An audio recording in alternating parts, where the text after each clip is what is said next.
Thank you so much, Viana. I'm privileged this afternoon, especially after a heavy meal, to be presenting a very difficult topic, especially when it comes to pronouncing the name trypanosomiasis. There we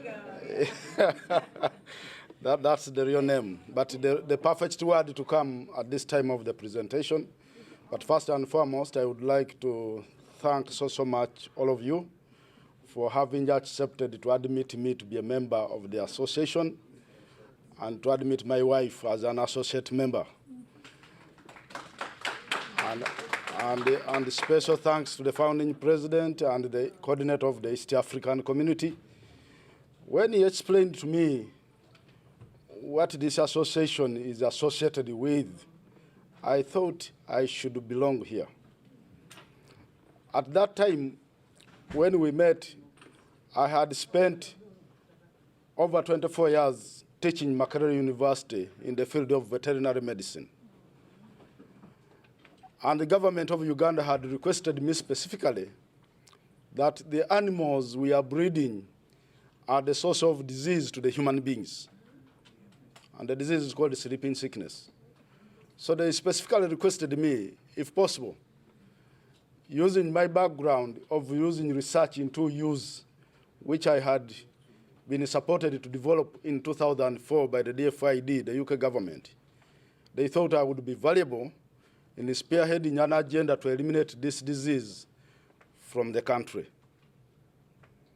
I accepted and took the challenge. Ladies and gentlemen, today, I'm going mainly to focus on how I took the challenge to focus on utilizing the affected communities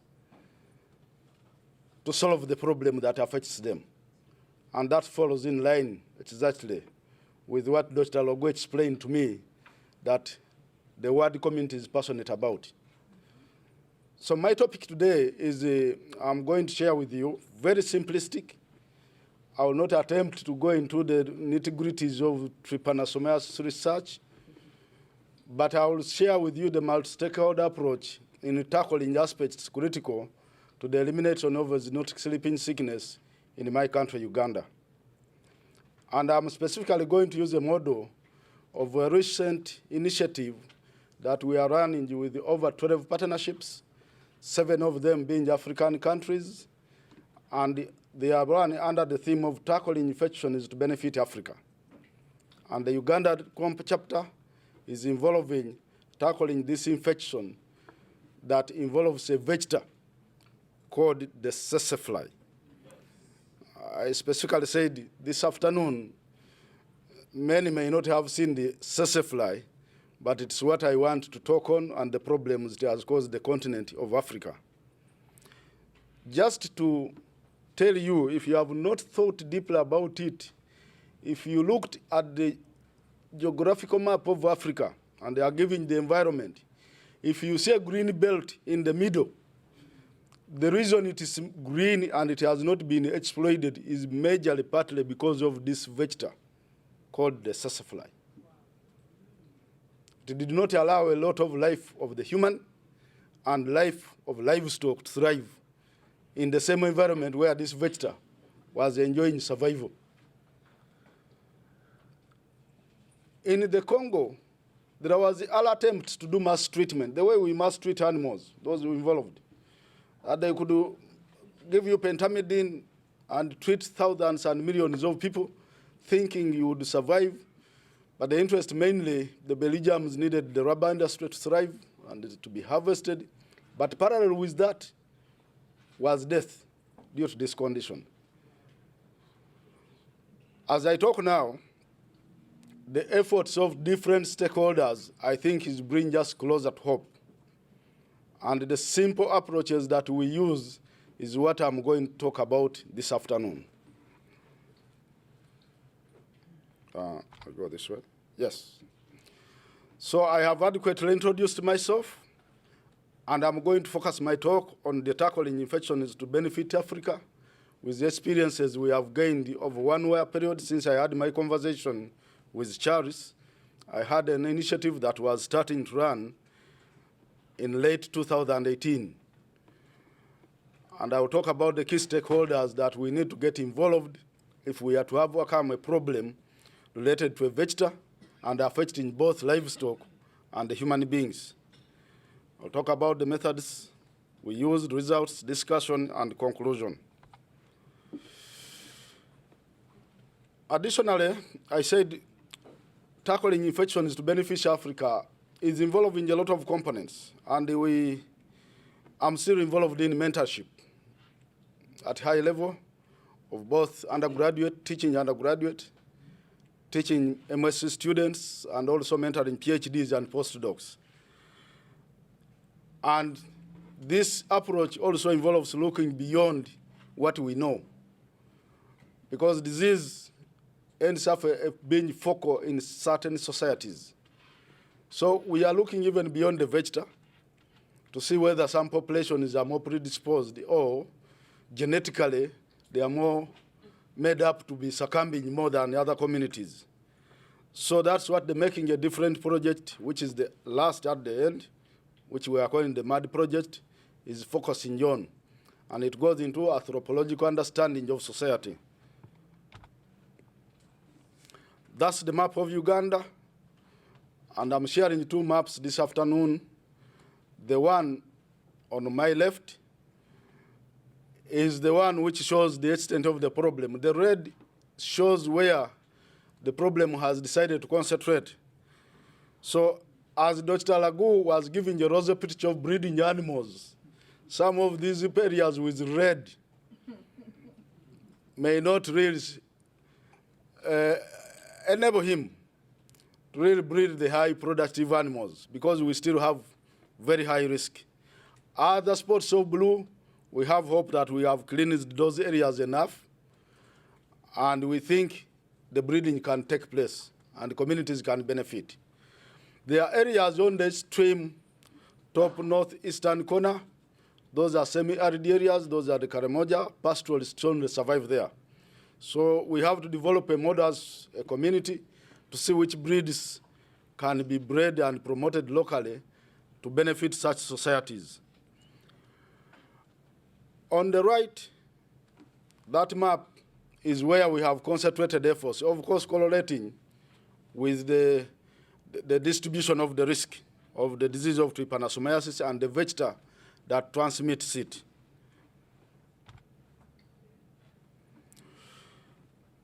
So we have made engagements which were rapid, and we had only 12 months to ensure that we cleanse the community, because we targeted that in 2019, the promise to government of Uganda and the partnerships that no individual from Uganda should be admitted with the disease called sleeping sickness. And we said if the animal breeders wanted to go and breed the animals, they should do it with confidence that the animals will not get the disease. So to be able to do this, there were two major questions to focus on. Are there parasites that despite the interventions we make, they survive? And that was a question to be answered. That whether you are using chemicals, drugs, and so on, there are those parasites that are unable to be cleansed by whatever is available as chemicals and drugs. Two, and the most important, who are the people we are supposed to work with if we are to achieve elimination of a problem of a disease nature in society? So we quickly went to interface with communities. Of course, we had to take samples from the population, and we are happy that they cooperated, especially the human beings. And we went in a time when the disease was not very high, but for us, we knew we had a question to answer if we were to record 0 cases in the subsequent years to come. And we used an area where the project was not being focused to test the tools that make us understand which people we needed to engage with in the approach we are using. So we went in the southeast of the country. That place had been ravaged with the same disease in the early 1900s, that's early 20th century. And we had confidence that the communities there institutionally still remember. And if we had to tease approaches on which partnerships we need to overcome the problem, they still remember. And for them, they had run for 4 years without registering a case in their community. So I'm sharing that map to show where I concentrated the tools for getting the stakeholders we need on the table, and which stakeholders in particular. So we used the simple tools, the questionnaires, where we reached out to livestock owners, husbandry systems. We needed to understand that, types of livestock kept, and participation in the control of the vectors, because the insects, sometimes they may not understand that these are vectors of disease, and the source of the tools they use to control those vectors. But additionally, we decided to affirmatively, as government, go into these communities and do something we believed that communities have used to overcome the problem in a catalytic nature. So we selected livestock owners and sprayed some of the animals, because for the last 10 years, we have really looked at this technology as a beneficial technology in the agenda to eliminate sleeping sickness and animal trypanosomiasis from these endemic countries. So once we sprayed the animals, we created the partnerships with some youth who stay in the villages, whom we codenamed animal resource key persons. And we took time to explain to them why we were spraying animals to benefit the ticks that were running on the animals, but also to target the sesefly that may not easily be seen. I was accompanied by my wife, Judy, and every time he's attacked by an insect she doesn't understand, she brings it to me to try and ascertain and really quality assure herself that this was not a sesefly. Because being bitten with a sesefly is synonymous with facing very high risk. Ladies and gentlemen and academicians, the disease I'm talking about, if you are infected and you're a human being, if you don't die, you will anyway die. And that's true. The reason is you may die from the disease itself. But also, if you are chronically infected, the drugs used are not safe either. So they may destroy the systems, including the nervous system. So along the way, we know that the risk is huge even if you get the treatment. And that's the reason we really operate a framework on trying to eliminate the disease so that no human being faces such risk. That's not the same with the livestock. The livestock, Dr. Lagu, I give you the comfort, you can mass treat with some of the safe products available on the market. Except you will first question is like I have heard that people are wanting to enjoy more of the biologically kept, safely kept animals than those which are being kept, treated with chemicals. So some of our findings are, in brief, the table, we show the frequency of the tool people are using to control the vector and also to see that they reduce the disease risk. And majorly, that table shows that we are still relying on chemicals, deltamethrin. And because we are living in an environment which is very suitable for the vector, we have to work hard to see that these vectors reduce and are out of the environment if we have to stop to use the chemicals. Even the one below are chemicals. Amitride, deltamethrin, amitix are chemicals. And sometimes people don't even remember which chemical they used. So 90% of the population is using deltamethrin to keep themselves safe from the vector. And the majority of livestock owners like to use the chemical because it protects them against the vector that will bring them this dangerous disease, but also it cleans the animals of the ticks, which would also bring other set of diseases to the livestock and kill them. And the source of these products are these youth who live in the village, whom we codenamed now the animal resource key persons, because they are vital to society. And when we teased out where these people access the chemicals from, the animal resource key person stood out as the major source. Now, fellow academicians, these are people who have not gotten degrees. For them, they become a source of the chemicals because they are near the affected communities. And that's where, in all what I'm talking about this afternoon, we leave alone the academicians and we need to focus on this group of people. Because if we have to get it right, they must also get it right. Otherwise, leaving them alone as stakeholders. So as I was reading the literature I have, which we have used for this problem over the past 15 years and gotten success, I got to realize that the villagers themselves, with this group of people, are very key for us. And as we think of mentoring people up the ladder in MSCs and postgraduate, we need to focus on programs on mentoring these ones in specific skills, issues of safety, handling of these chemicals, frequency, and so on and so forth. We face challenges along the way. And this study has given some highlights. And it indicated that farmers, of course, face problems seasonally. Because in these countries, the country I'm talking about, we have the rain and dry season. So there's vegetable buildup during the rainy season when the environment is good. And like I have explained, unless the person who is helping the farmer understands these dynamics of epidemiology of these parasites and the diseases they transmit, it would be very difficult for them to control and overcome the challenges caused by the vectors.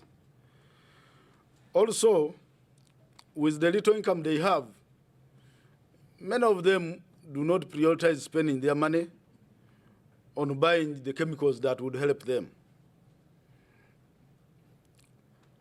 And if we are to make them join us, then it means we must have specific packages of information and ways of explaining to them so that they join us. Because unless they join us, it may take us long to overcome the challenges they face. Also, the inaccessibility of chemicals.